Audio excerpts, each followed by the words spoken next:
Hablemos del modelo Mundell-Fleming. Este modelo tiene su origen en los trabajos que Robert Mundell y Marcus Fleming desarrollaron en los años 70, destacando por el análisis sobre la política monetaria y la política fiscal bajo diferentes esquemas de tipo de cambio. Para el modelo Mundell-Fleming vamos a dibujar un modelo ISLM básico ampliado, es decir, con sector exterior. Tendremos a la renta en el eje horizontal y el tipo de interés en el eje vertical. La curva LM creciente y tendremos una curva que tiene menos pendiente que la curva IS original, llamada IS-PNCI. Esta es la versión de la curva IS aplicada al modelo Mundell-Fleming. El punto de corte entre la curva IS-PNCI y la curva LM es el punto de corte inicial de equilibrio. Bien, para obtener el modelo Mundell-Fleming, el gráfico del modelo ISLM irá acompañado a su derecha de otro gráfico, en el cual aparece la curva de la paridad no cubierta de intereses, que relaciona el tipo de interés de la economía con el tipo de cambio. El tipo de cambio va en el eje horizontal, simbolizado con la letra E, y en el eje vertical, el tipo de interés. El funcionamiento de este modelo es muy similar al del ISLM básico. Sin embargo, se añade dos aspectos importantes: las exportaciones e importaciones. Hablemos de la movilidad de capitales. Con esto nos referimos a la facilidad o dificultad del movimiento de los capitales financieros entre un país y otro, de que los inversionistas locales adquieran activos extranjeros y viceversa.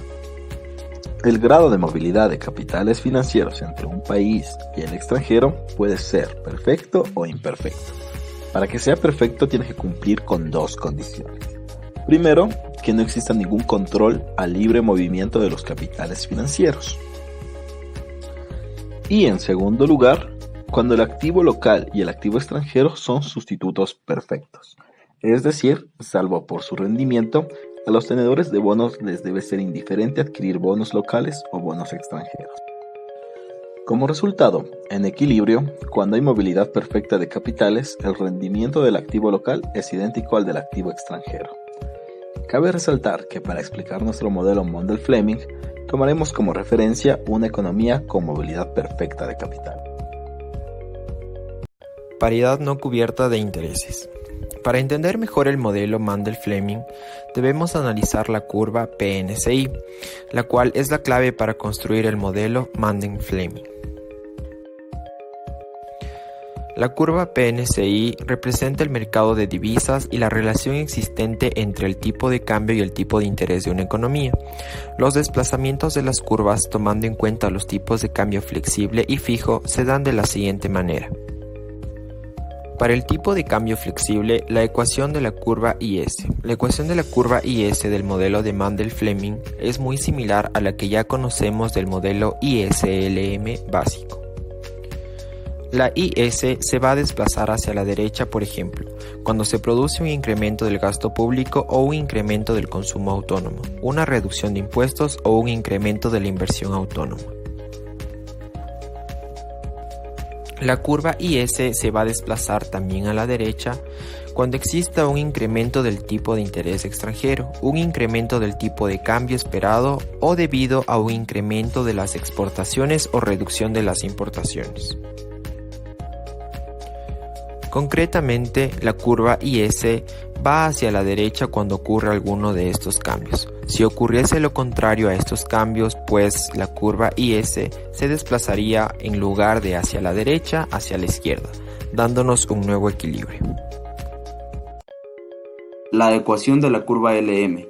La curva LM, por su parte, es exactamente igual que la curva LM habitual, que dice que la oferta monetaria en términos reales es igual a la demanda de dinero, que depende negativamente de los tipos de interés y positivamente de la renta, como cualquier modelo ISLM corriente.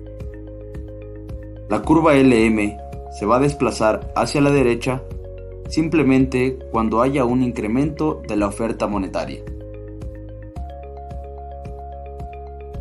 Y si hay una disminución de la oferta monetaria, se desplazará hacia la izquierda. Curva PNCI. La curva PNCI se va a desplazar hacia la izquierda cuando se produce un incremento del tipo de interés extranjero o un incremento del tipo de cambio esperado. Si nos damos cuenta, en el modelo de Mundell-Fleming hay un doble desplazamiento, lo cual es muy importante. Cuando aumenta el tipo de interés extranjero o aumenta el tipo de cambio esperado en la economía, se desplazan tanto la curva IS hacia la derecha como la curva PNSI hacia la izquierda. Para el tipo de cambio fijo, en este caso, todos los desplazamientos en un principio serán iguales, pero después el Banco Central entrará en el mercado para evitar que el tipo de cambio varíe. Los desplazamientos que cambian son los siguientes. La curva PNSI como curva en sí no se va a desplazar. De hecho, la curva PNSI se convierte en una línea recta vertical. Entonces, con el tipo de cambio fijo, el único cambio va a ser que los incrementos del tipo de interés extranjero o del tipo de cambio esperado de la economía ya no desplacen a la curva IE, sino que por el contrario van a desplazar a la curva LM, concretamente con un movimiento hacia la izquierda, y por lo tanto la curva PNSI no sufrirá tampoco ningún cambio.